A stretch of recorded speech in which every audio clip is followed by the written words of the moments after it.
ومن يعص الله ورسوله فقد ضل ضلالا مبينا سبحان ربك رب العزة عما يصفون وسلام على المرسلين والحمد لله رب العالمين اللهم صل على سيدنا محمد وعلى آل سيدنا محمد وبارك وسلم اللهم صل على سيدنا محمد وعلى آل سيدنا محمد وبارك وسلم اللهم صل على سيدنا محمد وعلى آل سيدنا محمد وبارك وسلم۔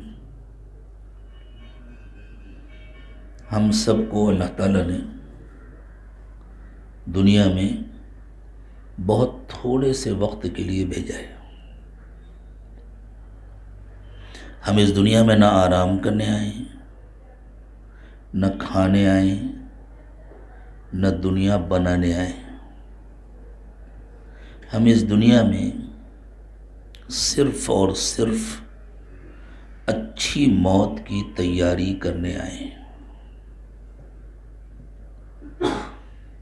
اگر انسان کی پیدائش کا مقصد اچھا کھانا ہوتا تو اچھا کھانے والے کبھی بیمار نہ ہوتے ہیں، اور دنیا میں سب سے زیادہ بیمار اچھا کھانے والے ہوتے ہیں۔ روکھا سوکھا کھانے والے، کم کھانے والے اتنے بیمار نہیں ہوتے۔ اس زمانے کی وہ بیماریاں جو تقریباً دولت مندوں کا فیشن بن گئی۔ اگر اس زمانے کا کوئی مالدار آدمی یوں کہے کہ مجھے شوگر نہیں ہے، مجھے بی پی نہیں ہے، تو اس دل چاہے گا کہ کئی مرتبہ جا کر اس کی زیارت کرے کہ اچھا اس زمانے میں ایسے لوگ بھی ہیں۔ اکا دکا کوئی ملے گا۔ مردوں کی بھی یہی بیماری، عورتوں کی بھی یہی بیماری۔ یہ دونوں بیماریاں زیادہ کھانے کا نتیجہ ہے۔ یہ بیماری خود اس بات کی دلیل ہے کہ ہم دنیا میں کھانے نہیں آئے ہیں۔ دل کے مریض، وزن کے مریض زیادہ تر وہی لوگ ہیں جو آرام زیادہ کرتے ہیں۔ اللہ تعالیٰ نے اچھے مکانات دیے ہیں، ہر طرح کی سہولتیں دی ہیں، آرام دہ بیڈ روم ہے، ایئر کنڈیشن ہے، لیکن ڈاکٹر کہتے ہیں صبح صبح جب میٹھی میٹھی نیند آتی ہے، اگر کچھ دن اور زمین کے اوپر رہنا چاہتے ہو، جلدی اندر جانے کا شوق نہیں ہے، تو نیند قربان کرو، مارننگ واک کرو، تفریح کرنے جاؤ۔ یعنی بستر میں صحت نہیں ہے، بستر چھوڑنے میں صحت ہے۔ آرام میں حفاظت نہیں ہے، آرام ترک کرنے میں، قربانی دینے میں حفاظت ہے۔ یہ بات ذرا تفصیل کے ساتھ اس لیے عرض کی گئی تاکہ یہ حقیقت ہمارے سمجھ میں آ جائے کہ اللہ کی کتاب قرآن پاک کا تعلق ہماری حقیقی زندگی سے۔ یہ کوئی فلسفہ نہیں ہے جو نہ سمجھنے کا ہو نہ سمجھانے کا ہو۔ قرآن کی بیان کی ہوئی حقیقتوں کو اگر ہم اپنی سادہ روزمرہ کی زندگی میں غور کر کے تلاش کرنا چاہیں تو بہت آسانی سے وہ حقیقتیں ہمیں مل جاتی ہیں اور سمجھ میں آ جاتی ہیں۔ عربوں پر قرآن پاک کا فوری اثر اسی لیے ہوتا تھا کہ وہ حقیقت پسند لوگ تھے، مصنوعی زندگی نہیں جیتے تھے۔ قرآن کی زبان ان کی اپنی زبان تھی، اور سنانے والے تھے رسول اکرم صلی اللہ علیہ وسلم، جن کے قلب اطہر سے ایک نور نکلتا تھا اور سننے والے کے دل سے ڈائریکٹ جا کر ٹکراتا تھا، دل متاثر ہوتے تھے۔ ہمارے ہاں تینوں مصیبتیں آ گئی ہیں، زندگیاں مصنوعی بن گئی ہیں، زبان سمجھ میں نہیں آتی، سنانے والوں کے دل بے نور ہیں، اس لیے اثر نہیں ہوتا. حتیٰ کہ اگر سنانے والے کا دل روشن ہے، منور ہے، تو وہ ترجمہ کر کے سنائے تب بھی اثر ہوتا ہے. اثر زبان کا نہیں ہوتا، اثر الفاظ کا نہیں ہوتا. زبان کا بھی کسی حد تک کچھ دخل ہوتا ہے. اسی لیے انبیاء کرام علیہم السلام ہر زمانے میں جس زبان کو بولتے تھے اس زبان کے سب سے بڑے ادیب ہوتے تھے. نبی سے زیادہ فصیح زبان کسی کی نہیں ہوتی تھی. عربی میں کیسے کیسے ادبا، کیسے کیسے شعراء گزرے، لیکن رسول اکرم صلی اللہ علیہ وسلم کی جو ذاتی زبان تھی، جس زبان میں آپ گفتگو فرماتے تھے، جس زبان میں آپ لوگوں کو بات سمجھاتے تھے، وہ بھی پورے جزیرۃ العرب میں سب سے معیاری زبان تھی. لیکن اصل تاثیر اس نور کی تھی جو اللہ کے نبی صلی اللہ علیہ وسلم کے قلب اطہر سے نکلتا تھا. وَدَاعِيًا إِلَى اللَّهِ بِإِذْنِهِ وَسِرَاجًا مُنِيرًا. تو عربوں کے دل فوراً بدلتے تھے، اور چونکہ وہ حقیقی زندگی جیتے تھے، سادی زندگی جیتے تھے، کھلے آسمان کے نیچے صحراؤں میں زندگی کی حقیقتوں کو اپنی آنکھوں سے دیکھتے تھے اور محسوس کرتے تھے. ایسے محسوس کرتے تھے جیسے چھو کر دیکھ لیا. تو اللہ کی اتاری ہوئی بات بہت آسانی سے ان کے سمجھ میں آ جاتی تھی.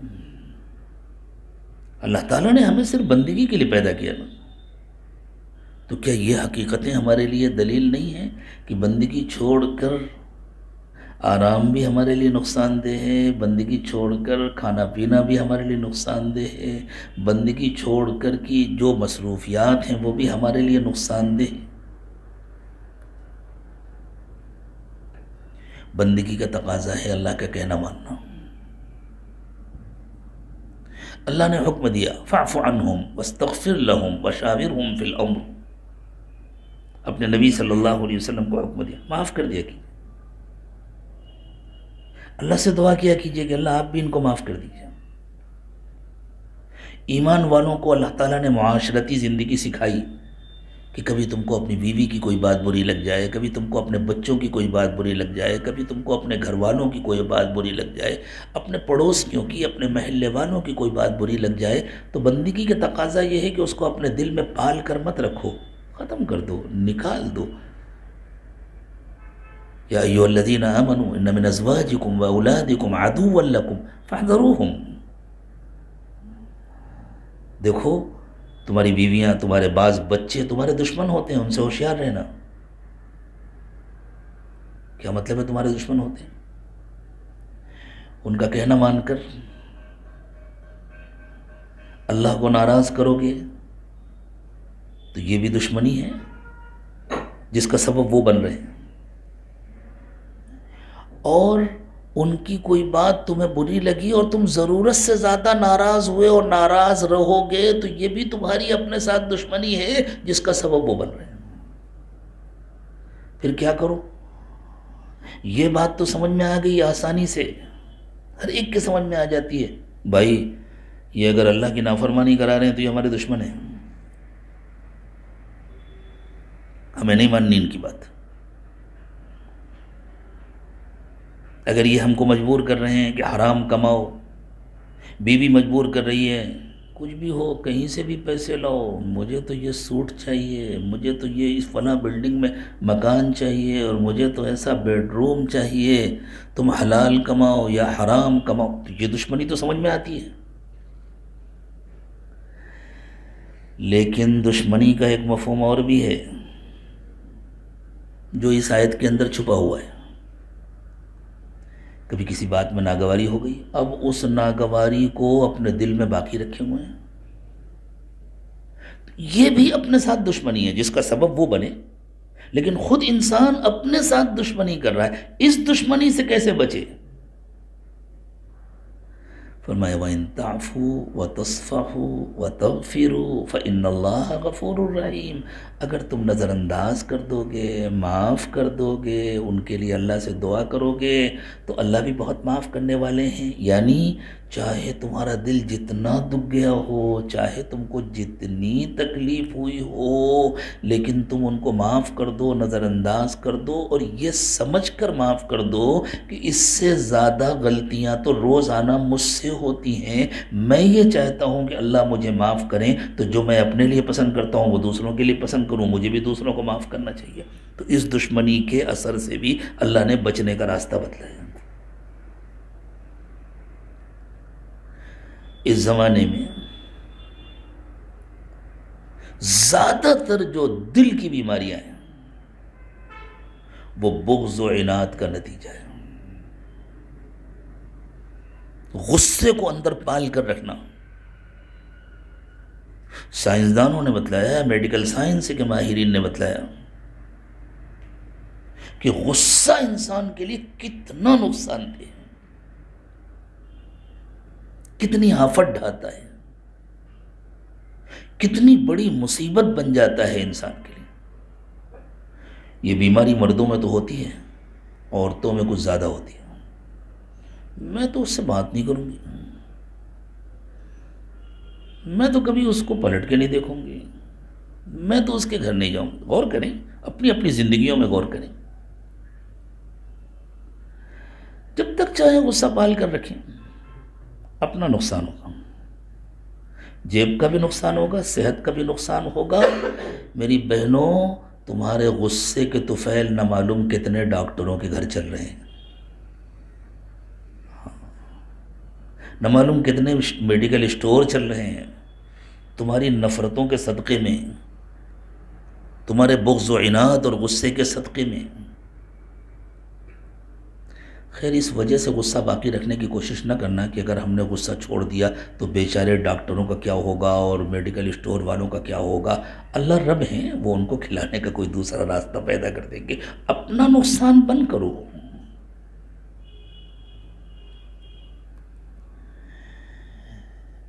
اگر اللہ بندوں سے یوں کہتے کہ یہ میرے حقوق ہیں ادا کرو، تو بندہ بڑا بخیل ہے، وہ بہت خود غرض ہے، وہ نہیں مانتا۔ اللہ تعالیٰ کا طریقہ یہ ہے کہ قرآن پاک میں اللہ اس بات سے مطمئن کرتے ہیں کہ یہ جو تم سے کہا جا رہا ہے یہ تمہارے لیے کہا جا رہا ہے، یہ تمہارے اپنے حق میں بہتر ہے۔ اگر تم نہیں مانو گے تو ہم پر ظلم نہیں کرو گے، اپنے آپ پر ظلم کرو گے۔ وَمَا ظَلَمُونَ وَلَكِنْ كَانُوا أَنفُسَهُمْ يَظْلِمُونَ، نافرمان ہم پر ظلم نہیں کرتے، اپنے آپ پر ظلم کرتے ہیں۔ کہتے ہیں ایک شخص تھا جس کی مانگنے کی عادت تھی، دینا جانتا نہیں تھا، ہمیشہ ہاتھ پھیلاتا تھا، سوال کرتا تھا، مانگتا تھا۔ ایک مرتبہ دلدل میں پھنس گیا۔ پتہ نہیں آپ کے یہاں گجراتی میں دلدل کو کیا کہتے ہیں؟ دلدل ہی کہتے ہیں نا، چلیں اللہ کا فضل ہے۔ دلدل میں انسان جتنا حرکت کرتا ہے اتنا اندر جاتا ہے، کوئی اسے بچانے جائے تو وہ بھی پھنس جاتا ہے۔ ایک آدمی نے دیکھا تو اس نے اس کو پکار کر کے کہا، بھئی تم اپنا ہاتھ مجھے دو تاکہ میں ہاتھ پکڑ کر باہر سے کھینچوں، خود خشکی میں رہ کر کھینچوں۔ تو وہ نظر انداز کر رہے، پھر کہا، ارے اللہ کے بندے دھستے چلے جا رہے، وہ اپنا ہاتھ دو۔ تو پھر نہیں سنا اس نے، تو کسی تیسرے نے دیکھ لیا، کہا کیا بے وقوفی کر رہے ہو، اسے دینا آتا ہی نہیں ہے، زندگی بھر اس نے دوسروں سے لیا ہے، وہ اپنا ہاتھ نہیں دے سکتا۔ تو اس نے کہا اچھا میرا ہاتھ لو، تو جلدی سے اس نے ہاتھ پکڑ لیا، اس نے ہاتھ پکڑا اور کھینچ لیا۔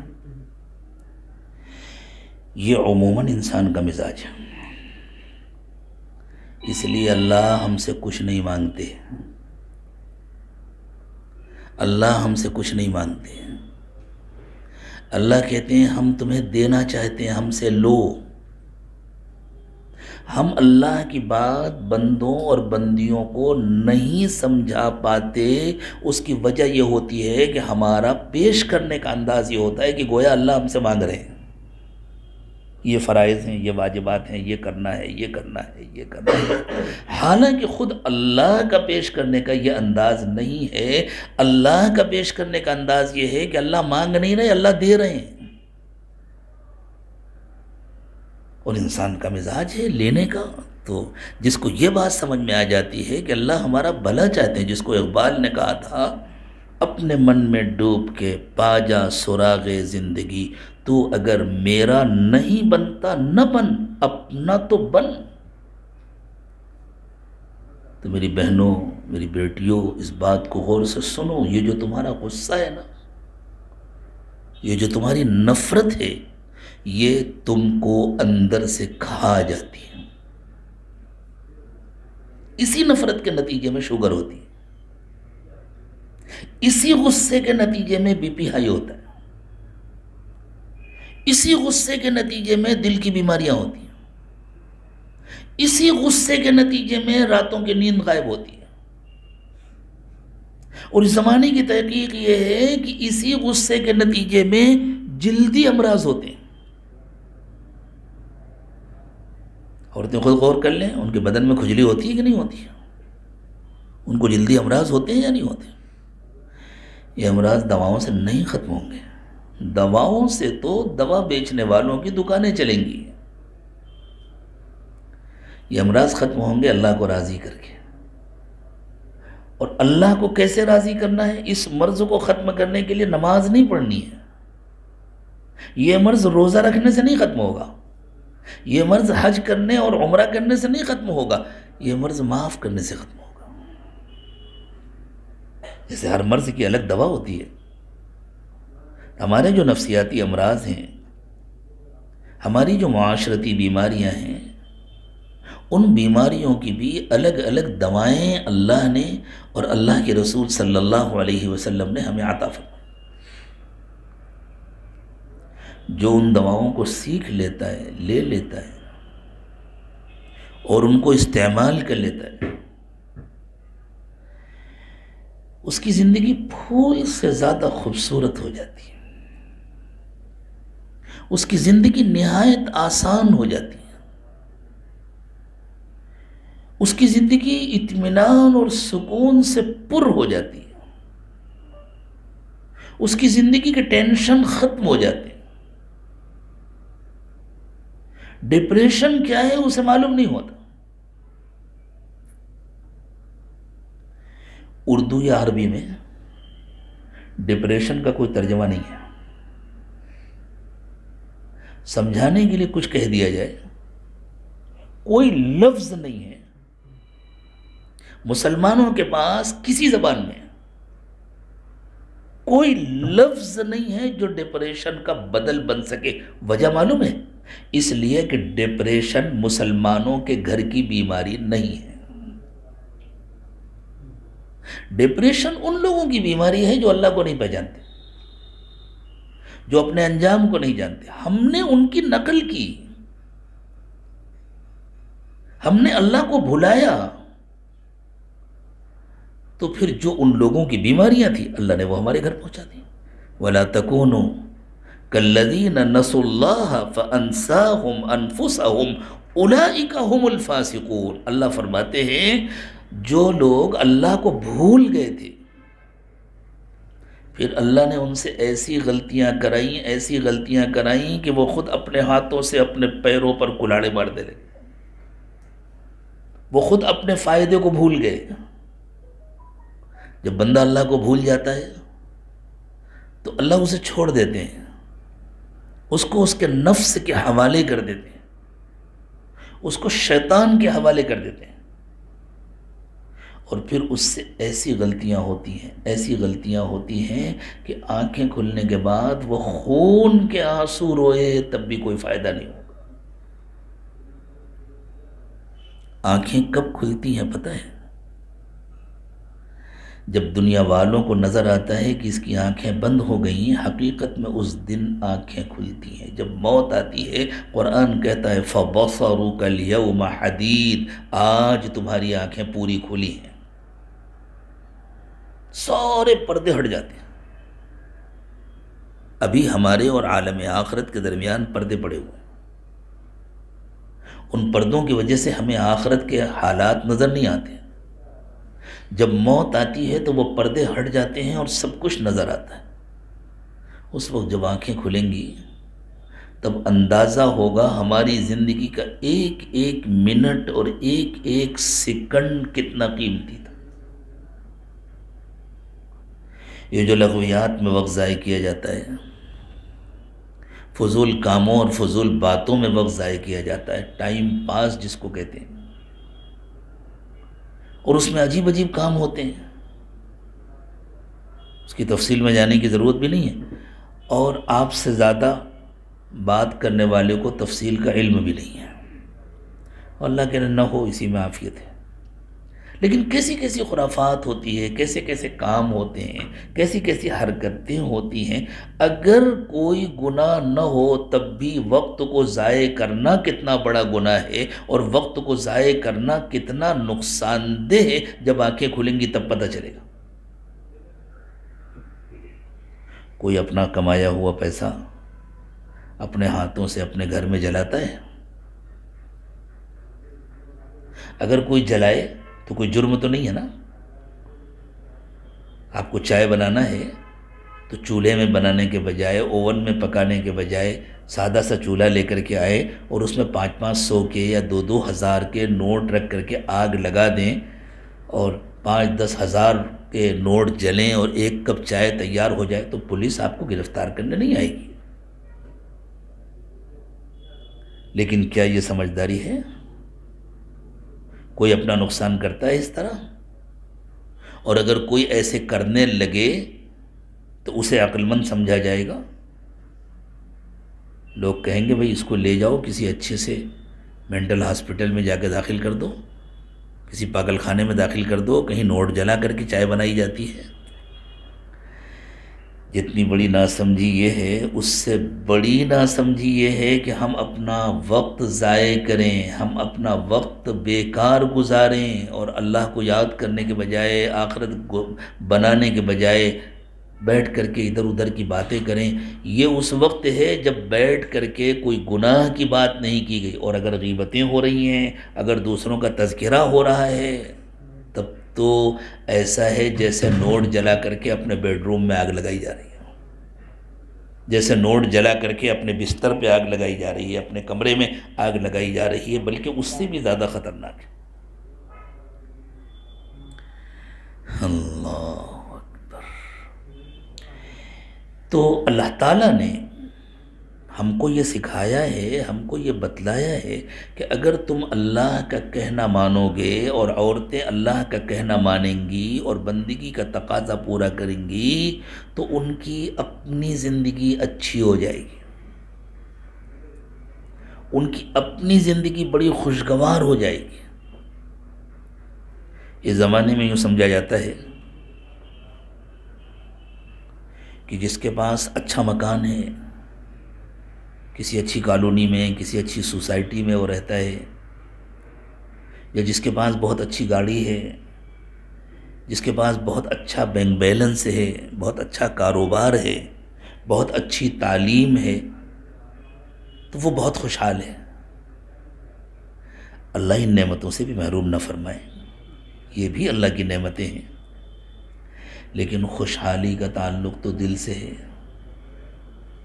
اگر کسی کا دل مطمئن نہیں ہے تو چاہے جتنا اچھا مکان ہو۔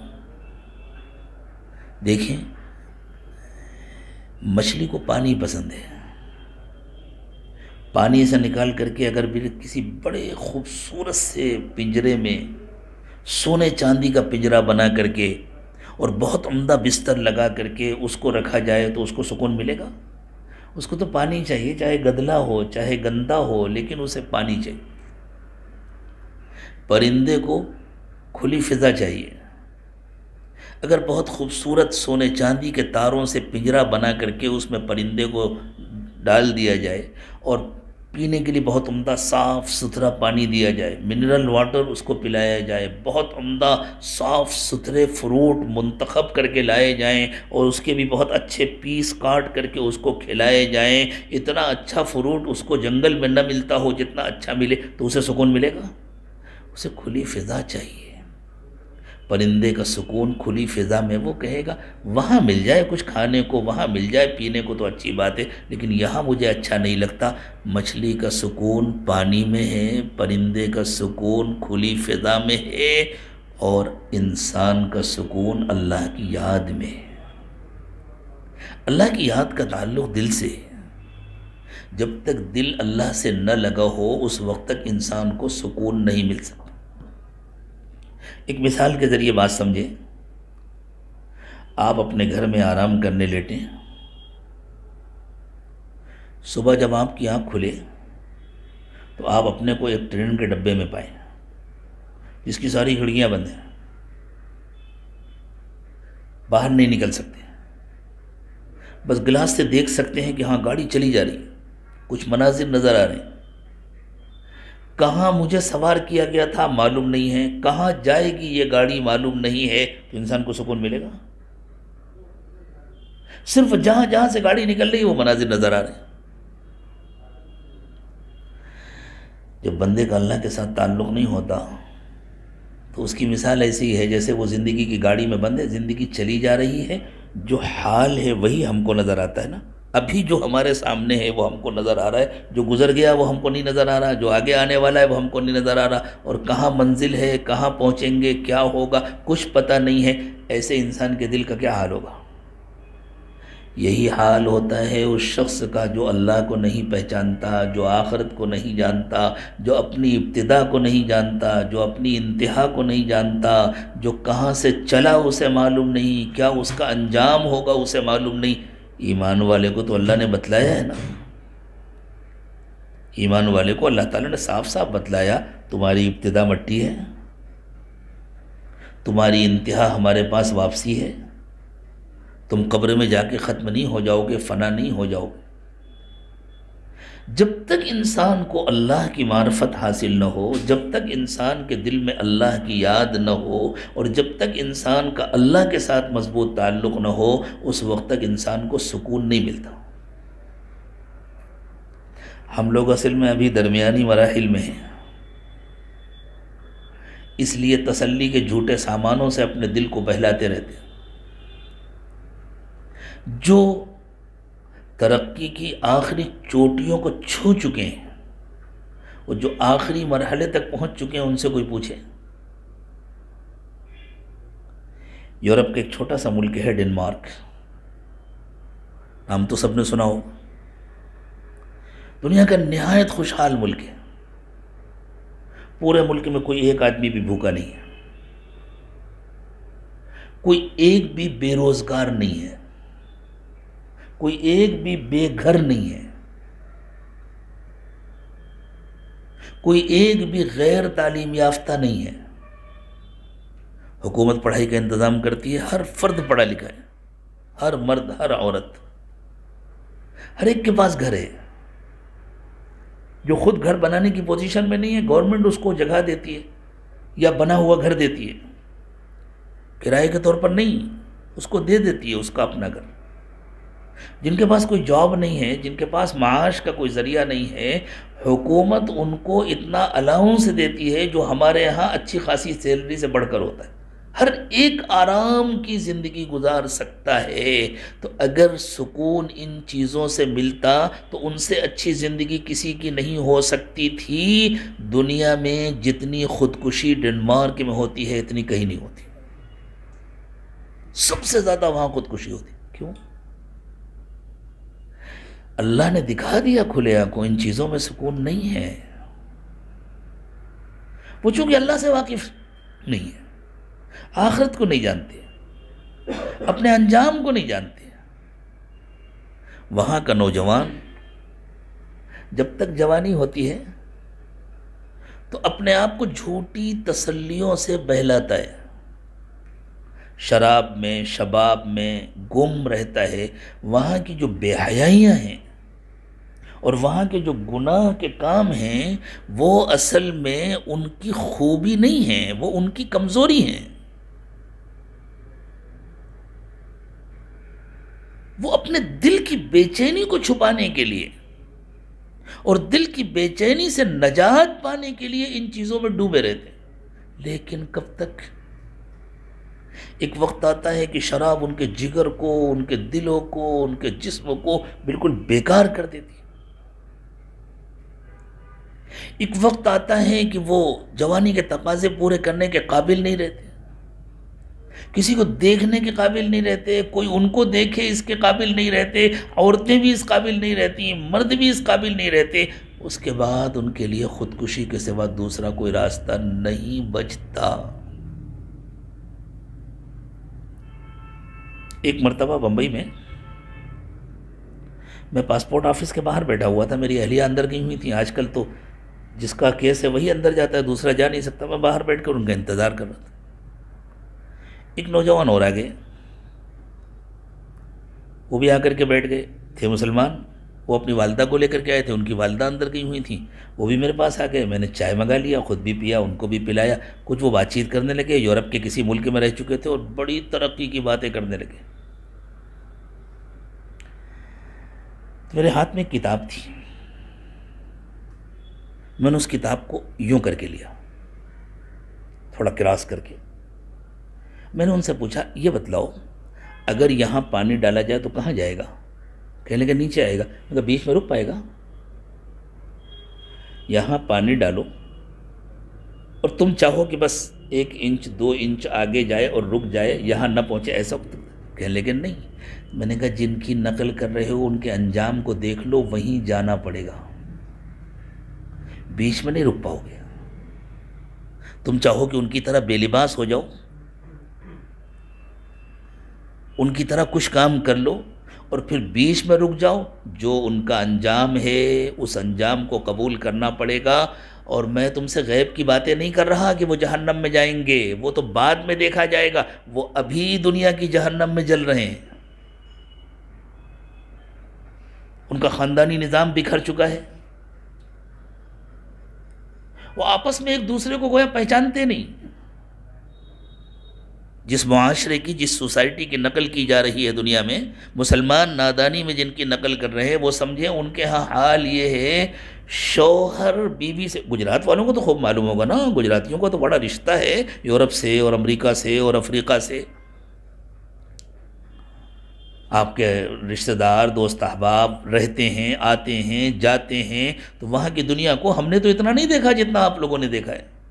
وہاں کا حال یہ ہے، وہاں انسانوں کی خود غرضی کا حال یہ ہے، شوہر بیوی سے سگریٹ ادھار مانگتا ہے، بیوی شوہر سے ادھار مانگتی ہے۔ کیا ہمارے ہاں، ہمارے اسلامی ماحول میں، دنیا ہندوستان میں اس کا کوئی تصور ہو سکتا ہے کہ بیوی شوہر سے کہے کہ مجھے کوئی فلاں سامان ادھار دے دو؟ شوہر کہے گا سب کچھ تمہارا ہے، تم کیا بات کر رہی ہو؟ اتنی پیاری زندگی اللہ تعالیٰ نے ہمیں عطا فرمائی، ہم کس کی نقل کرنے لگے، کس کے پیچھے جا رہے ہیں؟ یہ وہ لوگ ہیں جو اللہ کو نہیں جانتے، جو ڈبے کے اندر بند ہیں، جنہیں اپنی ابتدا کا علم نہیں ہے، جنہیں اپنی انتہا کا علم نہیں ہے، جنہیں اپنے انجام کا علم نہیں ہے۔ وہ جھوٹی تسلیات میں اپنے آپ کو مطمئن کرنے کی کوشش کرتے ہیں جتنے دن کر پاتے ہیں، اور اس کے بعد وہ گھبرا کر کے زندگی سے ہاتھ دھو بیٹھتے ہیں، خودکشی کر لیتے ہیں۔ حتیٰ کہ اب تو ان ملکوں میں خودکشی کرانے والی کمپنیاں بن گئی ہیں جو اس کا ایڈ کرتی ہیں باقاعدہ کہ اگر آپ خودکشی کرنا چاہتے ہیں تو اتنی فیس ہمیں دیں، ہم بہت آسانی کے ساتھ آپ کو بھیج دیں گے، کم تکلیف میں ہم آپ کا موت کا سفر کرا دیں۔ اللہ ہماری حفاظت فرمائے۔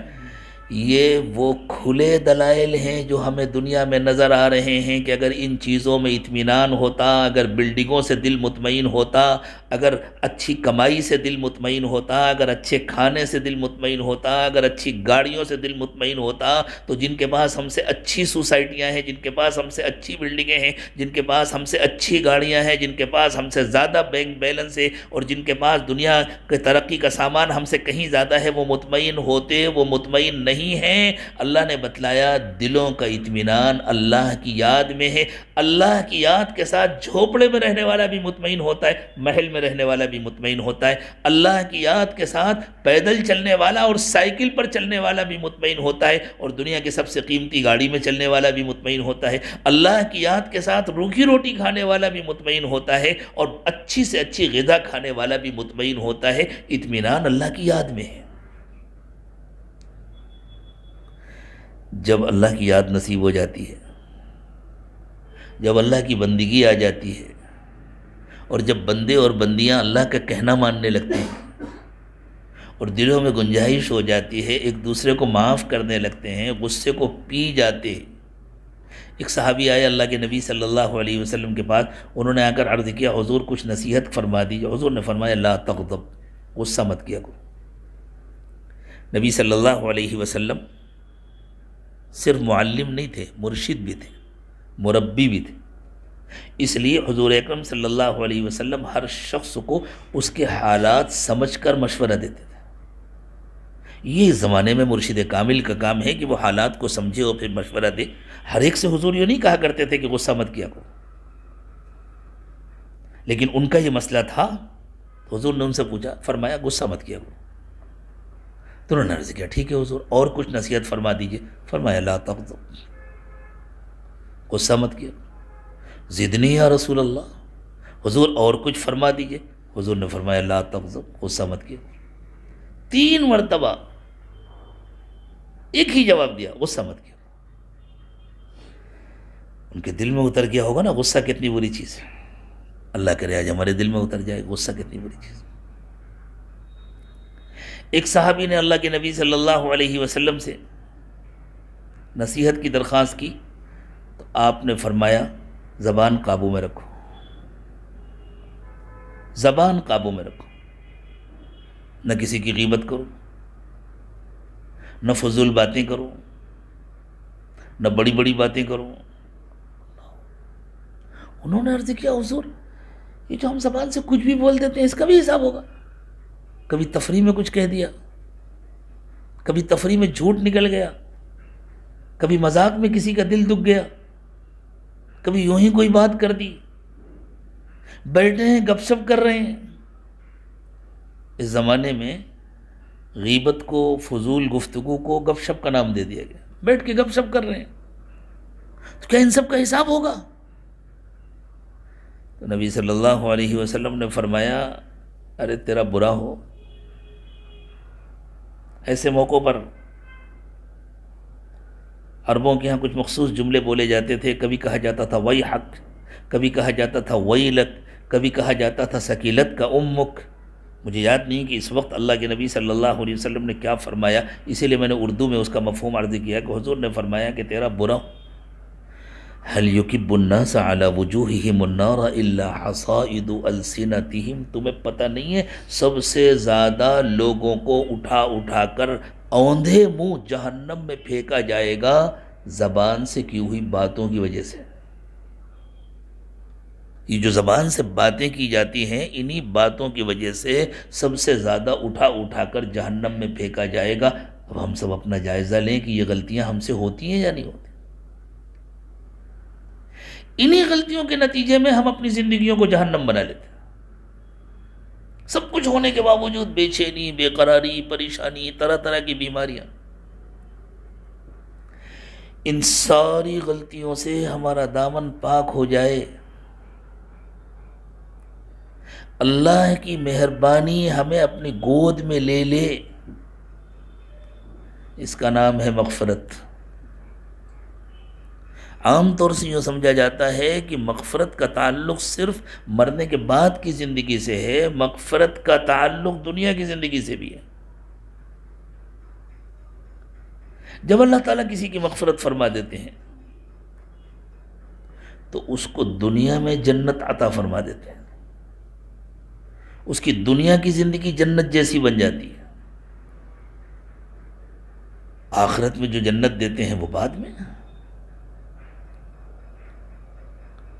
سورہ رحمان میں اللہ تعالیٰ نے 2 جنتوں کا تذکرہ کیا۔ ہر ایمان والے کو 2 جنتیں ملیں گی۔ بعض مفسرین نے اور غالباً حضرت عبداللہ ابن عباس رضی اللہ تعالی عنہما نے فرمایا کہ یہ جو دو جنتیں ہیں اس کا مطلب یہ ہے کہ مرنے کے بعد تو جنت ملے گی ہی، دنیا کی زندگی بھی جنت بنے گی۔ دنیا کی زندگی کے جنت بننے کے لیے اتنے شاندار مکان کا ہونا ضروری نہیں ہے۔ میں یہ نہیں کہتا جو اتنے شاندار مکان میں رہے گا اس کی دنیا کی زندگی جنت نہیں بنے گی، بن سکتی ہے، لیکن ضروری نہیں ہے۔ جھوپڑے میں رہ کر بھی بن سکتی ہے دنیا کی زندگی جنت۔ بہت عمدہ غذا کا ہونا ضروری نہیں ہے، بہت اچھی غذا کھانے والے کی بھی دنیا کی زندگی جنت بن سکتی ہے، اور روکھی روٹی کھانے والے کی بھی دنیا کی زندگی جنت بن سکتی ہے۔ دنیا کی زندگی کو بھی جنت بنانے کا جو نسخہ اللہ نے بتلایا ہے اس نسخے کو استعمال کرنا ضروری ہے، اور جس کی دنیا کی زندگی جنت بنے گی اسی کو مرنے کے بعد جنت ملے گی۔ جس کی دنیا کی زندگی جنت نہیں بن سکی اس کو مرنے کے بعد جنت نہیں ملے گی۔ اس لیے ہمیں اپنی دنیا کی زندگی کو جنت بنانا پڑے گا۔ اس جنت میں جانے کے لیے یہاں جنت میں رہنا ضروری ہے۔ اگر یہاں جنت میں نہیں رہ سکے، یہاں کی زندگی کو ہم نے جہنم بنا لیا تو پھر وہاں بھی جہنم میں جانا پڑے گا۔ اللہ حفاظت فرمائے جہنم سے۔ اب غور کریں، اگر مغفرت کا تعلق صرف مرنے کے بعد کی زندگی سے ہوتا تو استغفار نام ہے مغفرت مانگنے کا، اللہ سے مغفرت کی درخواست کرنا، یہ ہے استغفار۔ حضرت نوح علیہ السلام نے سورہ نوح میں اپنی قوم کو جو دعوت دی تھی اور یوں فرمایا تھا کہ اللہ کو مناؤ، اللہ سے معافی مانگو، اللہ سے استغفار کرو، تو جتنے وعدے کیے تھے پہلے وہ ان سب کا تعلق دنیا کی زندگی سے تھا۔ چونکہ ایک عام آدمی جو ہے نا اس کو پہلے دنیا نظر آتی ہے، دنیا سمجھ میں آتی ہے، وہ بعد میں سمجھ میں آتی ہے۔ ہم ڈائریکٹ آخرت کی باتیں شروع کر دیتے ہیں، دنیا کی باتیں کرتے نہیں، اور سننے والے کے سامنے دنیا ہے تو اس کے لیے بات سمجھنا مشکل ہو جاتا ہے۔ اگر ہم اس کو یہ سمجھانے میں کامیاب ہو جائیں کہ تمہارے دنیا کے مسائل بھی اس لیے ہیں کہ تم نے اللہ کو ناراض کیا ہوا ہے، اگر تم اللہ کو راضی کر لو تو تمہارے یہ مسائل حل ہو جائیں گے، اگر ہم یہ سمجھانے میں کامیاب ہو جائیں اللہ کے فضل سے، ہر مرد ہر عورت فوراً مان جائیں گے۔ اور جب مسائل حل ہوں گے تو صرف دنیا کے نہیں حل ہوں گے، دونوں جہاں کے مسائل حل ہوں گے، دنیا کے بھی حل ہو جائیں گے، آخرت کے بھی حل ہو جائیں گے۔ سیدنا نوح علیہ السلام نے جب اللہ تعالیٰ سے اپنی قوم کی شکایت کی کہ اللہ میں تو ان کو سمجھا کر کے تھک گیا، لیکن انہوں نے تو میری بات مانی نہیں، انہوں نے سنا نہیں، اور یہ بتلایا کہ اللہ میں نے یہ کیا یہ کیا یہ کیا، بہت تفصیل کے ساتھ حضرت نوح ارشاد فرماتے رہے۔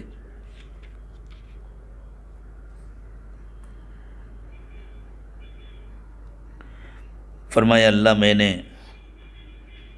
مجمع میں بھی جا کر ان لوگوں سے گفتگو کی، اور مجھے یہ خیال ہوا کہ بعض مخصوص لوگ ہیں جو مجمع میں بات سننا پسند نہیں کرتے، ان سے خصوصی ملاقات کرنی چاہیے، تنہائی میں جا کر ملنا چاہیے۔ میں چپکے چپکے ان کے گھروں میں بھی گیا اور تنہائی میں جا کر کے ان سے بات کی۔ ثم انی اعلنت لهم واسررت لهم اسرارا، اور میں نے جا کر کے ان کو جو بات سمجھائی وہ یہ تھی، فَقُلْتُ اسْتَغْفِرُوا رَبَّكُمْ إِنَّهُ كَانَ غَفَّارًا، میں نے ان لوگوں سے کہا کہ دیکھو اپنے اللہ سے معافی مانگ لو، وہ تمہیں معاف کر دے گا، وہ بہت معاف کرنے والا ہے، اور اگر تم نے معافی مانگ لی اور اس نے معاف کر دیا تو تم جن مسائل میں گھرے ہو، جن سے پریشان ہو، وہ مسائل حل ہو جائیں گے۔ حضرت نوح نے ان کو جن مسائل کی نشاندہی کی تھی ان سے اندازہ ہو جاتا ہے کہ اس وقت ان کے کیا مسائل تھے۔ یرسل السماء علیکم مدرارا، یوں نہیں فرمایا اللہ معاف کر دیں گے تو تمہیں جنت دیں گے، وہ تو دیں گے ہی، فرمایا اللہ معاف کر دیں گے تو آسمان سے خوب بارش ہوگی، یہ جو قحط سالی ہے یہ تمہارے گناہوں کا نتیجہ ہے، یہ اللہ کی ناراضگی کا نتیجہ ہے، اگر اللہ معاف کر دیں گے، تمہاری مغفرت فرما دیں گے تو قحط ختم ہو جائے گا، بارش شروع ہو جائے گی۔ اور یہ جو تمہارے بچے نہیں بچتے، پیدا ہوتے ہیں چھوٹی عمر میں ختم ہو جاتے ہیں، یا پیدا ہی نہیں ہوتے، اور تمہیں یہ ڈر لگ رہا ہے کہ ہمارے بعد کوئی گھر میں چراغ جلانے والا بھی ہوگا، کوئی نام لینے والا بھی ہوگا، نسلیں ختم ہو رہی ہیں۔ آج دنیا میں کتنے ملک ہیں جہاں نسلیں ختم ہو رہی ہیں۔ بعض ملکوں کے بارے میں لوگ بڑے خوش ہوتے ہیں، وہاں کے لوگ بڑے اچھے لوگ ہیں، کوئی بھی چلا جائے اس کو شہریت دے دیتے ہیں۔ ان کے ملک اجڑ رہے ہیں، ان کو آبادی چاہیے، ان کے اپنے لوگ تو آبادی بڑھانے کے قابل نہیں رہ گئے ہیں، ان کی نسلیں تباہ ہو رہی ہیں، وہ تو باہر سے بلا رہے۔ شہریت دینا کیا بات ہے، ان کو تو بہت بڑی بڑی رقمیں دے کر بلانا چاہیے، اور اگر واقعی باہر والے جانا بند کر دیں تو وہ تو بڑی بڑی رقموں کی پیشکش کریں گے، اتنا لے لو اور آ کر کے ہمارے یہاں رہو۔ لوگ اسی سے خوش ہو جاتے ہیں، صاحب ہم ہندوستان سے چلے، ہم کینیڈا چلے جاتے ہیں تو ہم کو شہریت مل جاتی ہے، ہم فلاں جگہ چلے جاتے ہیں ہم کو شہریت مل جاتی ہے۔ ارے پہلے یہ تو دیکھو کہ وہ کیوں تباہ ہو رہے ہیں، ان کی نقل کریں گے تو ہم بھی تباہ ہوں گے۔ جس طرح پانی بیچ میں نہیں رکتا ہے، اوپر سے گرایا جائے تو زمین پر آ کر کے گرتا ہے، ہم ان کی نقل کریں گے تو ہم بھی بیچ میں نہیں رک پائیں گے، ہمارا بھی وہی انجام ہوگا جو ان کا انجام ہوا۔ اللہ کرے کہ آج یہ بات سمجھ میں آ جائے، ہماری ساری بہنوں کے، ہماری بیٹیوں کے اور ہم سب کے یہ بات سمجھ میں آ جائے، مردوں کے بھی سمجھ میں آ جائے، عورتوں کے بھی سمجھ میں آ جائے، اللہ کو ناراض کر کے ہمارا کوئی مسئلہ حل نہیں ہو سکتا، اور اللہ کو ناراض کرنے والوں کی نقل کر کے ہم کبھی کامیاب نہیں ہو سکتے، نہ دنیا میں اور نہ آخرت میں۔ اور آخرت کی پکڑ بعد میں ہوگی، پہلے دنیا کی پکڑ ہوگی، اور اگر اللہ کو راضی کر لیا تو آخرت میں جنت بعد میں ملے گی، پہلے دنیا جنت بنے گی، یہاں کے مسائل حل ہوں گے۔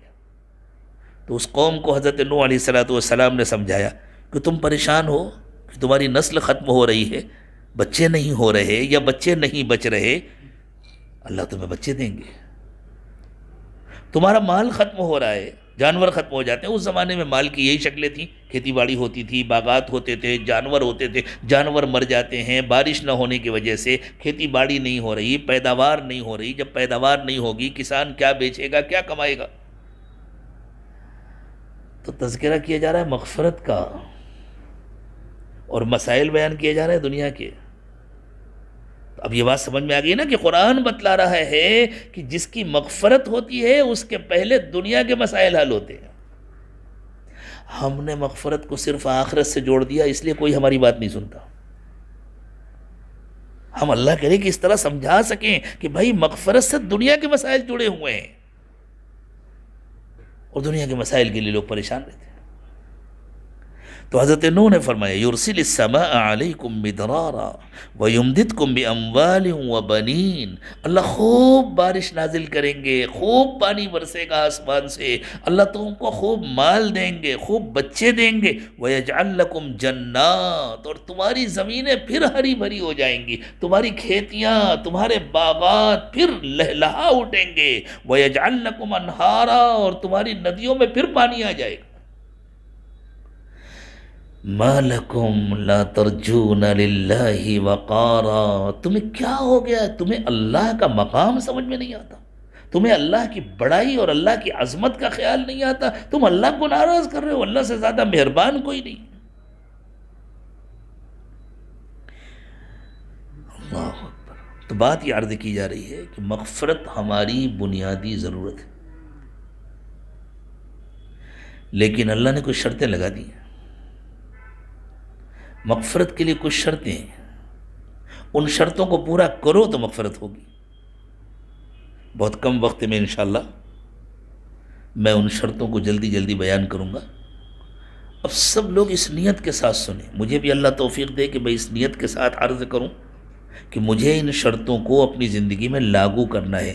مرد بھی یہی نیت کریں، عورتیں بھی یہی نیت کریں، ہمیں انشاءاللہ ان شرطوں کو اپنی زندگی میں لاگو کرنا ہے۔ پھر دیکھیں دنیا کیسے جنت بنتی ہے، اور دونوں جہاں کی بہاریں کس طرح ملتی ہیں۔ اللہ نے فرمایا جو مغفرت چاہتے ہیں وہ غور سے سنیں۔ ایک بات ذہن میں رکھیں، قرآن پاک کا عمومی طریقہ یہ ہے کہ قرآن میں گفتگو مردوں سے کی جاتی ہے،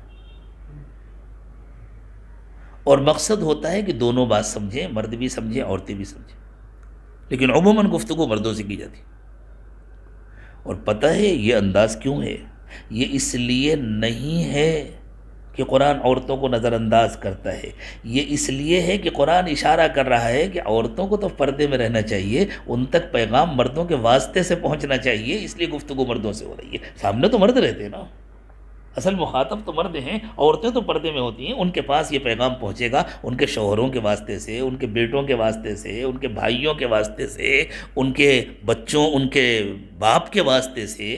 بیٹی کے پاس پیغام پہنچے گا باپ کے واسطے سے، ماں کے پاس پیغام پہنچے گا بیٹے کے واسطے سے، بہن کے پاس پیغام پہنچے گا بھائی کے واسطے سے، بیوی کے پاس پیغام پہنچے گا شوہر کے واسطے سے، اس لیے بات تو مردوں سے کی جائے گی۔ تو یہ عورت کے مقام کا لحاظ کیا ہے، لیکن جو بہت اہم مقامات ہوتے ہیں جن کے بغیر کسی کا کام چل ہی نہیں سکتا، جن میں اس کی کوئی گنجائش نہیں ہوتی کہ عورت کیوں سمجھے، اصل تو مردوں سے کہا گیا ہے وہ کر لیں گے تو کافی ہے، ہمارے تو دوسرے کام ہے، ہمیں گھر دیکھنے سے فرصت نہیں ہے، ہمیں کچن دیکھنے سے فرصت نہیں، ہمیں بچوں کو دیکھنے سے فرصت نہیں۔ وہاں اللہ تعالیٰ نے ڈائریکٹ دونوں سے گفتگو فرمائی ہے، مردوں سے بھی اور عورتوں سے۔ مغفرت کے بغیر کسی کا کام نہیں چلے گا۔ اس لیے جب اللہ تعالیٰ نے مغفرت کی شرطیں بیان فرمائیں تو یہ نہیں کیا کہ صرف مردوں سے گفتگو کرتے اور کہتے اپنی گھر کی عورتوں کو جا کر بتلا دینا، یوں فرمایا نہیں میں تم سے الگ بات کروں گا، تم سے الگ بات کروں گا، میں مردوں سے الگ کہوں گا، عورتوں سے الگ کہوں گا، اس لیے کہ جیسے تم میرے بندے ہو وہ میری بندیاں ہیں، اور میں تمہاری بھی مغفرت کرنا چاہتا ہوں، ان کی بھی مغفرت کرنا چاہتا ہوں، میں تمہاری زندگی کو بھی جنت بنانا چاہتا ہوں، ان کی زندگی کو بھی جنت بنانا چاہتا ہوں، اس لیے میں دونوں کو یہ پیغام ڈائریکٹ دوں گا۔ تو اس کی اہمیت کو سمجھیں کہ اللہ تعالیٰ نے دونوں کو الگ الگ پیغام دیا ہے۔ ان المسلمین والمسلمات، مسلمان عورتیں اور مسلمان مرد اور مسلمان عورتیں۔ مسلمان کا جو لفظ ہے نا اردو میں، یہ اصل میں بگڑ کر کے مسلمان بنا ہے، جیسے ہم لوگ اس زمانے میں بگڑے ہوئے مسلمان ہیں، ایسے ہی ہمارا نام بھی بگڑا ہوا مسلمان ہے۔ یہ اصل میں عربی کا لفظ ہے مسلم، اور مسلم کا لفظ بنا ہے اسلام سے، اسلام کے معنی ہے دینا۔ یہاں اللہ تعالیٰ فرما رہے ہیں وہ مرد جو ایمانداری سے اپنے کو مکمل ہمارے حوالے کر دیتے ہیں، ہمارا کچھ نہیں ہے، نہ جان ہماری، نہ مال ہمارا، نہ وقت ہمارا، نہ صلاحیتیں ہماری، سب کچھ اللہ کا ہے۔ اللہ نے ہمارے پاس دیا ہے، ہم کو دیا ہے، ہمارے پاس رکھا ہے۔ آپ کی زبان میں، آپ کی جو روزمرہ کی زبان ہے نا، ہمارے پاس اللہ نے یہ رکھا ہے امانت کے طور پر، اور ہمیں بتلایا ہے کہ کہاں کہاں خرچ کرنا ہے، وہاں ہم خرچ کریں گے۔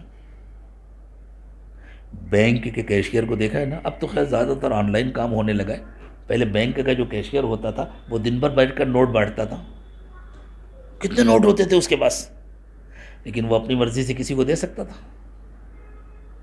اور اگر اپنی مرضی سے کسی کو دیتا تو اس کی نوکری باقی رہتی ہے۔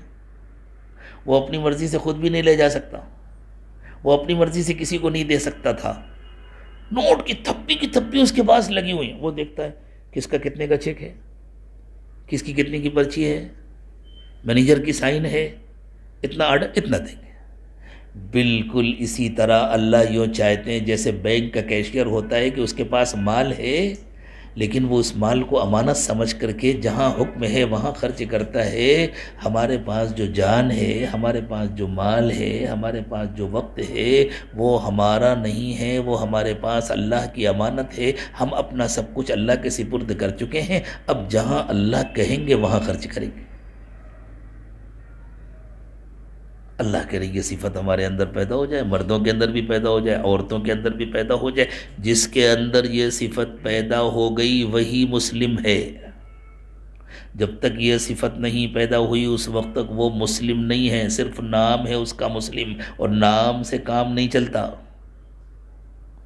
ایک آدمی کو پیاس لگی ہے، اس نے کہا پانی پلا دیجئے، آپ نے بہت خوبصورت رائٹنگ میں اردو میں لکھا پانی، انگلش میں لکھا واٹر، عربی میں لکھا الماء، فارسی میں لکھا آب، اور اس کاغذ کو ٹرے میں رکھ کر کے اس کے سامنے لا کر کے رکھ دیا، تو اس کی پیاس بجھ جائے گی؟ وہ کہے گا بھائی کسی پرانے سے گلاس میں پانی لا کے دے دو، یہ اس آرٹ کی اور اس فنکاری کی مجھے ضرورت نہیں ہے، اس سے پیاس نہیں بجھے گی۔ ہم نے اپنا نام رکھا ہے مسلمان، اس سے کام ہونے والا نہیں ہے۔ کام تب ہوگا جب ہم اپنے کو اللہ کے سپرد کریں گے۔ جس نے سپرد کیا وہ مسلم ہو گیا۔ تو اللہ فرماتے ہیں، یہ سب مغفرت کی شرطیں بیان کی جا رہی ہیں۔ اللہ فرماتے ہیں مغفرت کی پہلی شرط مسلم بنو، مرد بھی مسلم بنے، عورتیں بھی مسلم بنے، اپنے کو سپرد کرنے والے، اپنے کو حوالے کرنے والے۔ اور صرف ظاہر میں اپنے کو حوالے کر دینا کافی نہیں ہے، دل کا یقین بھی درست کرو۔ دل کی یقین کا نام ہے ایمان۔ اللہ کے جیسا یقین ہونا چاہیے، فرشتوں کا جیسا یقین ہونا چاہیے، آخرت کا جیسا یقین ہونا چاہیے، کتابوں کا جیسا یقین ہونا چاہیے۔ اس یقین کو درست کرو۔ والمؤمنین والمؤمنات، اور وہ مرد جن کا یقین درست ہے، وہ عورتیں جن کا یقین درست ہے۔ اور اپنے اندر عاجزی پیدا کرو، بڑائی نکالو۔ یہ جو مزاج ہوتا ہے نا، اس نے مجھے جانا نہیں ہے، تمہیں پتہ نہیں ہے میں کون ہوں، یہ جو اندر کی بڑائی ہوتی ہے، اللہ کی قسم گناہ اتنے خطرناک چیز نہیں ہے جتنی یہ بڑائی خطرناک چیز ہے۔ گناہ پر ندامت ہو، شرمندگی ہو تو اللہ معاف کر دیتے ہیں۔ عبادت کے ساتھ بھی اگر یہ بڑائی ہے تو سوائے جہنم کے کوئی دوسرا ٹھکانہ نہیں ہے۔ شیطان کی عبادت میں کوئی کمی نہیں تھی، اس کی بڑائی نے اس کو برباد کیا۔ تو اللہ کہتے ہیں اپنے کو مکمل سپرد کرو، مرد بھی عورتیں بھی۔ اپنے دل کا یقین درست کرو، مرد بھی عورتیں بھی۔ اپنے اندر عاجزی پیدا کرو، جھک جاؤ اللہ کے آگے، چھوٹے بن کر کے رہو، مرد بھی عورتیں بھی۔ اور سچے بنو، سچ بولو، بندوں سے بھی سچ بولو، بندیوں سے بھی سچ بولو، اللہ سے بھی سچ بولو۔ ذہن میں آئے گا اللہ سے سچ بولنے کا کیا مطلب ہے؟ ہم نے کلمہ پڑھا نا، لا الہ الا اللہ، اقرار کیا اللہ کے سوا کوئی معبود نہیں ہے، اور نہ معلوم کس کو معبود بنائے پھرتے ہیں۔ ہم نے اقرار کیا کہ حضرت محمد صلی اللہ علیہ وسلم اللہ کے رسول ہیں، اور اب دوسروں کے طریقے اچھے لگتے ہیں۔ عورتوں کو تو معلوم کس کے فیشن اچھے لگتے ہیں، مردوں کو نہ معلوم کس کے اسٹائل اچھے لگتے ہیں۔ یہ سب سے بڑا جھوٹ ہے۔ سچ یہ ہے کہ جب ہم نے کلمہ پڑھا تو ہم کلمے کے تقاضوں کو پورا کریں، اور زندگی کے ہر معاملے میں ہم سچے بنیں۔ والصادقین والصادقات، مرد بھی سچے بنیں، عورتیں بھی سچی بنیں۔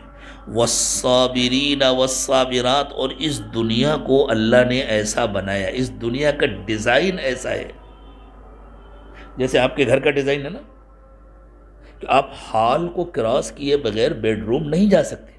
کوئی چاہے میں دروازے سے ڈائریکٹ بیڈ روم چلا جاؤں، جا سکتا ہے؟ انجینئر نے اس کا ڈیزائن ایسا بنایا، پہلے ہال میں آنا پڑے گا۔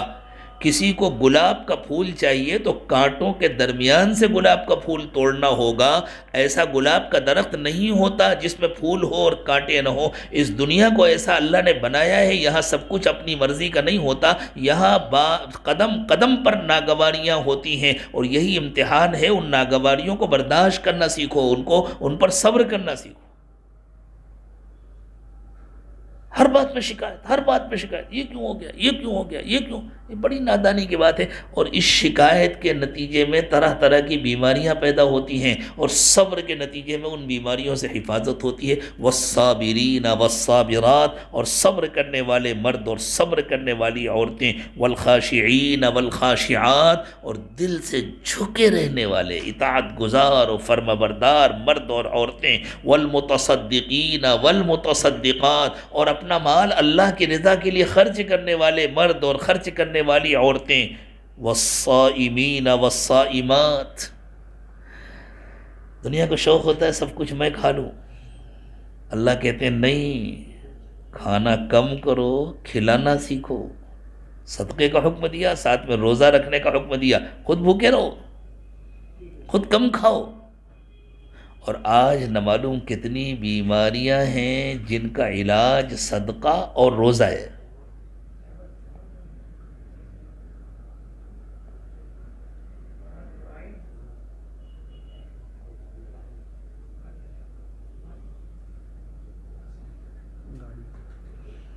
کتنی بیماریاں ہیں جن کا علاج صدقہ اور روزہ ہے. روزے سے بھی علاج ہوتا ہے اور صدقے سے بھی علاج ہوتا ہے. خود نبی صلی اللہ علیہ وسلم نے ارشاد فرمایا صدقے کے ذریعے اپنے بیماروں کا علاج کیا کرو. تو فرمایا صدقہ دینے والے مرد، صدقہ دینے والی عورتیں، روزہ رکھنے والے مرد، روزہ رکھنے والی عورتیں، والحافظین فروجہم والحافظات، اور اپنی شرمگاہوں کی حفاظت کرنے والے مرد بھی اور عورتیں بھی. چونکہ اللہ تعالیٰ چاہتے ہیں کہ شرمگاہوں کی حفاظت ہو. زنا سے بچیں تو اللہ نے زنا کے ابتدائی اسباب سے بھی بچنے کا حکم دیا ہے. بے پردگی، بے حیائی زنا کا ابتدائی سبب ہے. نامحرموں سے بات چیت کرنا، ان سے چیٹنگ کرنا، ان سے فون پر بات کرنا، فیس بک اور واٹس ایپ کے ذریعے ان سے رابطہ کرنا، ان کو دیکھنا، ان سے ملنا، ان سے ملاقاتیں کرنا، ان کے ساتھ گھومنا پھرنا، یہ سب زنا کے ظاہری اسباب ہیں. اللہ کے نبی صلی اللہ علیہ وسلم نے فرمایا یہ سب زنا ہے. آنکھ کا زنا ہے، زبان کا زنا ہے، کان کا زنا ہے، ہاتھوں کا زنا ہے، پیروں کا زنا ہے. اور پھر یا تو شرمگاہ اس کی تصدیق کرتی ہے یا تکذیب کرتی ہے. اللہ ان سارے اسباب سے ہماری حفاظت فرمائے. وَالذَّاكِرِينَ اللَّهَ كَثِيرًا وَالذَّاكِرَاتِ. اب اگر کوئی کہے اتنی بہت ساری صفات آئیں گی کیسے؟ تو اللہ نے فرمایا ان ساری صفات کو لانے کا جو سب سے کارگر نسخہ ہے وہ یہ ہے کہ اپنے دل کو اللہ سے لگانا سیکھو. دل کی غفلت دور کرو، کثرت سے اللہ کو یاد کرو. کثرت سے یاد کرنے کا مطلب مستقل یاد کرنا ہے. ذکر کثیر دوام ذکر کا نام. ہر وقت دل اللہ سے لگ جائے، ہر وقت دل اللہ کی طرف متوجہ رہے. جب دل ہر وقت اللہ سے لگا رہے گا اپنے کو سپرد کر دینا بھی آسان ہوگا، اپنے یقین کو درست کرنا بھی آسان ہوگا، اپنے اندر عاجزی لانا، فرمانبرداری لانا، عبادت کا شوق پیدا کرنا، سچ بولنا، برداشت کرنا اور دل کا جھکا رہنا، صدقہ کرنا، روزہ رکھنا، اپنی شرمگاہوں کی حفاظت کرنا، سب آسان ہوتا ہے.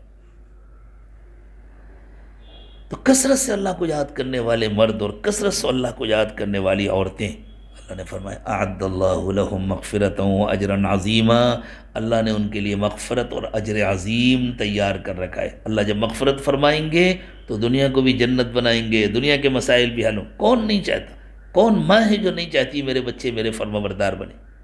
کون ماں ہے جو نہیں، کون بیوی ہے جو نہیں چاہتی کہ میرا شوہر مجھ سے محبت کرے؟ اور کون شوہر ہے جو نہیں چاہتا کہ میری بیوی مجھ سے محبت کرے؟ اور کون نہیں چاہتا کہ میرے گھر کی بیماریاں ختم ہوں، میرے گھر کی پریشانیاں ختم ہوں؟ سب چاہتے ہیں نا. گویا ہر ایک چاہتا ہے میرا گھر جنت بن جائے.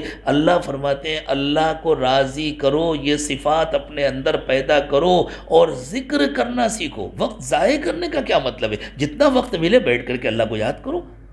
کچھ اگر پڑھنے کا موقع نہیں ہے، کچھ اور کرنے کا موقع نہیں ہے، خاموش بیٹھ جاؤ، آنکھ بند کر کے بیٹھ جاؤ، دل کو اللہ سے لگا کر کے بیٹھ جاؤ، اللہ کی یاد میں کھو جاؤ، اللہ کی یاد میں وقت گزارو. ہر وقت دل کو اللہ سے جوڑ کر کے رکھو.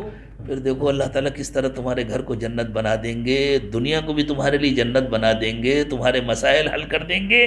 اور مرنے کے بعد بھی اللہ تم کو اتنا عطا فرمائیں گے، اتنا عطا فرمائیں گے کہ تم سوچ بھی نہیں سکتے. ایک طرف تو اللہ نے یہ سمجھایا ہے کہ دیکھو کہنا ماننے میں تمہارا فائدہ ہی فائدہ ہے، اور دوسری طرف یوں بھی سمجھایا ہے کہ دیکھو نہ مان کر تم ہم سے بچ کے کہیں جا بھی نہیں سکتے. اور یہ بات ذہن میں رکھو، خوشامد نہیں کی جا رہی، بات سمجھائی جا رہی ہے، تم کو تمہارا نفع سمجھایا جا رہا ہے، خوشامد نہیں کی جا رہی ہے. دوسرا کوئی آپشن نہیں ہے. تم نے کلمہ پڑھا ہے، تم ایمان والے ہو، تمہارے سامنے دوسرا کوئی آپشن نہیں ہے. تمہیں اس کا اختیار نہیں ہے کہ تمہارا دل چاہے مانو، نہ دل چاہے نہ مانو. مانو گے تو اپنا بھلا کرو گے، نہ مانو گے تو اپنا نقصان کرو گے. ہم سے کوئی جیت نہیں سکتا. ہم دنیا کو تمہارے لیے جہنم بنا دیں گے اور مرنے کے بعد تم کو اٹھا کر ہمیشہ ہمیشہ کے لیے جہنم میں جھونک دیں گے. اللہ ہم سب کی حفاظت فرمائے، اس لیے فرمایا وَمَا كَانَ لِمُؤْمِنٍ وَلَا مُؤْمِنَةٍ إِذَا قَضَى اللَّهُ وَرَسُولُهُ أَمْرًا أَن يَكُونَ لَهُمُ الْخِيَرَةُ مِنْ أَمْرِهِمْ، جب اللہ اور اس کے رسول کوئی فیصلہ کر دیں تو کوئی ایمان والا مرد اور عورت اس کے سامنے دوسرا کوئی آپشن نہیں ہے کہ اس کا دل چاہے مانے دل چاہے نہ مانے، اسے ماننا ہی ماننا ہے، اور جو یوں سمجھتا ہے کہ میرا دل چاہے مانوں میرا دل چاہے نہ مانوں، اس کا ایمان سے کوئی تعلق نہیں ہے۔ اگر ایمان ہے تو میری آپشن ختم ہو گیا۔ وَمَن يَعْصِ اللَّهَ وَرَسُولَهُ، اور جس نے اللہ اور اس کے رسول کی نافرمانی کی، صاف قرآن کہہ رہا ہے، جس نے نافرمانی کی فَقَدْ ضَلَّ ضَلَالًا مُبِينًا، وہ بھٹک کر بہت دور چلا گیا، وہ گیا جنت کے راستے سے بھٹکا، وہ جہنم کے راستے میں جائے گا، اس لیے کہ اس کے پاس ایمان ہی نہیں بچا۔ اللہ مجھے بھی توفیق عطا فرمائے، آپ کو بھی توفیق عطا فرمائے، اللہ ہمارے گھروں کو جنت کا نمونہ بنا دے، اللہ ہماری زندگیوں کو جنت والی زندگی بنا دے۔ ہم ایمان والے ہیں، ہمارے لیے بنا لینا مشکل نہیں ہے، بہت آسان ہے، لیکن یہ چند شرطیں ہیں جو اللہ تعالیٰ نے ذکر فرمائی ہیں، ان کو پورا کرنا پڑے گا، جس کی ابتدا یہاں سے ہوتی ہے کہ ہم سچی توبہ کریں کہ اللہ ہمیں معاف کر دیجئے، اب تک جو گناہ ہوئے ہم سچی پکی توبہ کر رہے ہیں، ہمیں معاف فرما دیجئے، آج سے ہم اپنے کو آپ کے حوالے کر رہے ہیں۔ کسی کو بڑا مانیں گے، اس سے مشورہ کریں گے، اس کی رہنمائی میں زندگی گزاریں گے، ہر وقت آپ کو یاد کریں گے، آپ کا کہنا مانیں گے، غلطی ہو جائے گی پھر توبہ کریں گے، بار بار توبہ کریں گے۔ بار بار توبہ کرنے سے نقصان نہیں ہوتا، 100 مرتبہ شیطان گناہ کرائے 100 مرتبہ توبہ کریں، ان اللہ یحب التوابین، بار بار توبہ کرنے والوں کو اللہ پسند کرتے ہیں۔ تسلی دے دی اللہ تعالیٰ نے، اگر تم سے شیطان بار بار گناہ کرا دیتا ہے تو پریشان مت ہو، وہ گناہ کراتا ہے، نہیں مانتا، تم توبہ کرتے رہو، نہ مانو، سارے گناہوں کی سزا اللہ اس کو دیں گے۔ اللہ تو بار بار توبہ کرنے والوں کو پسند فرماتے ہیں، اپنے کو گنہگار مانو، اپنی غلطی کا اعتراف کرو اور توبہ کرو، اللہ معاف فرما دے۔ اس لیے ہم سب توبہ کے کلمات پڑھیں اور یہ نیت کریں انشاءاللہ اب اللہ کو ناراض نہیں کریں گے، جان بوجھ کر اللہ کو ناراض نہیں کریں گے، اللہ کا کہنا مانیں گے، غلطی ہو جائے گی پھر توبہ کریں گے انشاءاللہ۔ بسم اللہ الرحمن الرحیم۔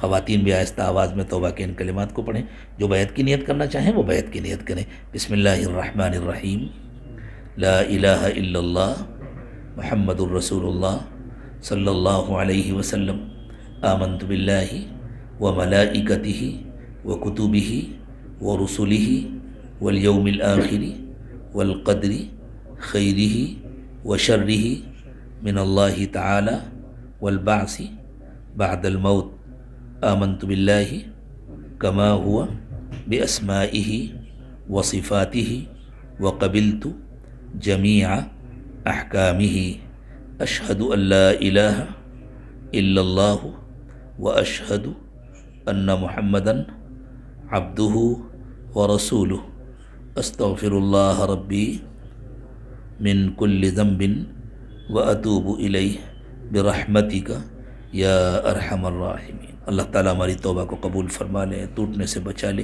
ہمارے بزرگوں نے کچھ معمولات بتلائے ہیں، معمولات کی پابندی کریں تو انشاءاللہ پورا نفع ہوگا۔ صبح و شام کی تسبیحات پڑھا کریں، ایک تسبیح استغفار کی، استغفر اللہ ربی من کل ذنب واتوب الیہ، ایک تسبیح درود شریف، اللہم صلی علی سیدنا محمد وعلی آل سیدنا محمد وبارک وسلم۔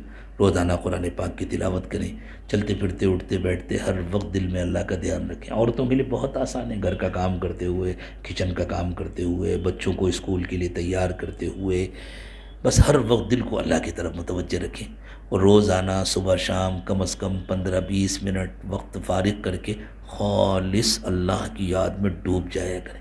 نماز سے فارغ ہونے کے بعد مصلی میں بیٹھے بیٹھے بس آنکھیں بند کر لیں، سر کو جھکا لیں، پورا دھیان دل پر جما لیں، دل کو اللہ کی طرف متوجہ کر لیں، اور یہ نیت کر کے بیٹھیں کہ اللہ کی رحمت میرے دل میں آ رہی ہے اور میرا دل کہہ رہا ہے اللہ اللہ اللہ۔ زبان سے اللہ اللہ نہ کہیں، بس یہ نیت کریں کہ میرا دل اللہ اللہ کہہ رہا ہے۔ چند دن ایسا کرنے کے بعد آپ خود محسوس کریں گی کہ ہمارے دل میں اللہ کی محبت بڑھ رہی ہے، اللہ کی یاد میں بیٹھنے کا شوق بڑھ رہا ہے، پھر فضول باتیں کرنے کا دل نہیں چاہے گا، پھر تو دیر دیر تک اللہ کی یاد میں بیٹھنے کا دل چاہے گا، پھر دیر دیر تک اللہ کا کلام پڑھنے کا دل چاہے گا۔ تھوڑی دیر مراقبہ کر لیں، پھر دعا کریں گے انشاءاللہ۔ آنکھیں بند کر لیں، سر کو جھکا لیں، دنیا اور دنیا میں جو کچھ بھی ہے اس سب سے ہٹ کٹ کر اللہ کی یاد میں کھو جائیں۔ یہ نیت کریں کہ اللہ کی رحمت آ رہی ہے، میرے دل میں سما رہی ہے، میرے دل سے گناہوں کو دھو رہی ہے، میرا دل کہہ رہا ہے اللہ اللہ اللہ۔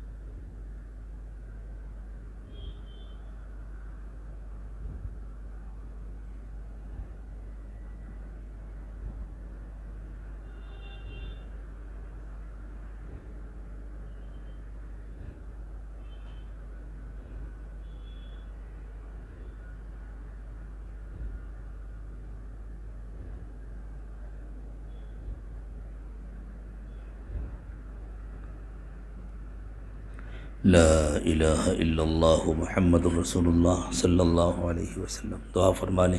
سبحان ربی العلی العلی الوہاب، اللہم صلی علی سیدنا محمد وعلی آل سیدنا محمد وبارک وسلم۔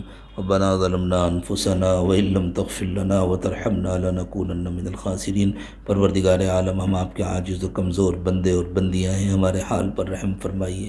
اللہ ہم سر سے پیر تک گناہوں میں ڈوبے ہوئے ہیں، اللہ ہمارے دل بہت گندے ہیں، اللہ ہمارے دلوں کی گندگیوں کو دور فرما دیجئے۔ اللہ ہم زندگی کا بڑا حصہ ضائع کر چکے ہیں، اللہ بہت گناہ کر چکے ہیں، بہت نافرمانی کر چکے، اللہ بہت نادم ہیں، بہت شرمندہ ہیں، اللہ ہمیں معاف فرما دیجئے، اللہ ہمیں معاف فرما دیجئے۔ اللہ بچی ہوئی زندگی کو پچھلی زندگی کا کفارہ بنا دیجئے، آنے والے وقت کو پچھلے وقت سے بہتر بنا دیجئے۔ اللہ بری زندگی، بری موت، برے انجام سے بچا دیجئے، اچھی زندگی، اچھی موت، اچھا انجام نصیب فرما دیجئے۔ اللہ ہماری نگاہوں کو پاک کر دیجئے، دلوں کو صاف کر دیجئے، سینوں کو اپنی محبت سے لبریز فرمائیے۔ اللہ ہماری ہڈی ہڈی بوٹی بوٹی میں اپنی محبت پیدا فرمائیے۔ اللہ ہمارے دلوں کی غفلت دور فرما دیجئے، دلوں کو اپنی یاد سے آباد فرما دیجئے۔ اللہ ہمارے انگ انگ سے روے روے سے اپنا ذکر جاری فرمائیے۔ اللہ قیامت کے دن کی ذلت و رسوائی سے حفاظت فرمائیے۔ اللہ قبر کے عذاب سے حفاظت فرمائیے۔ اللہ قبر کی تاریکی سے حفاظت فرمائیے، قبر کی تنہائی اور وحشت سے حفاظت فرمائیے، اللہ قبر کی تنگی سے حفاظت فرمائیے۔ اللہ ہم سے پہلے والے قبروں میں جا چکے، اللہ بہت جلد ہم بھی اپنی قبروں میں جانے والے ہیں، اللہ قبر کی تکلیف سے حفاظت فرمائیے۔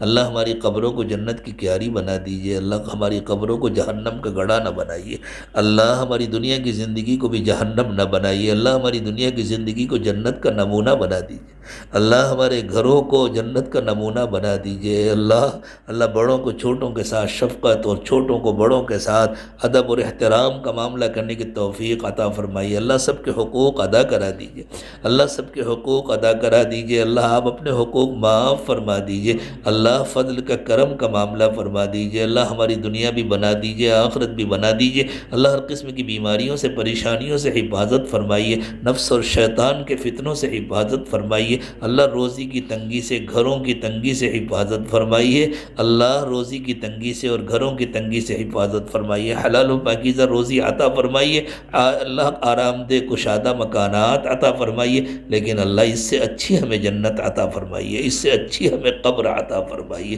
اللہ ہمارے ظاہر کو 100% سنتوں سے سجا دیجئے، اللہ ہمارے ظاہر کو 100% سنتوں سے سجا دیجئے، اللہ مردوں کو بھی سنتوں کا پابند بنا دیجئے، عورتوں کو بھی سنتوں کا پابند بنا دیجئے، اللہ عورتوں کو حضرات ازواج مطہرات اور بنات طیبات کی نقل کرنے کی توفیق عطا فرمائیے، اللہ وقت ضائع کرنے سے ہماری حفاظت فرمائیے، فضول کام کرنے سے ہماری حفاظت فرمائیے، اللہ ہمارے باطن کو ہمارے ظاہر سے بہتر بنا دیجئے اور ہماری آخرت کو ہماری دنیا سے بہتر بنا دیجئے۔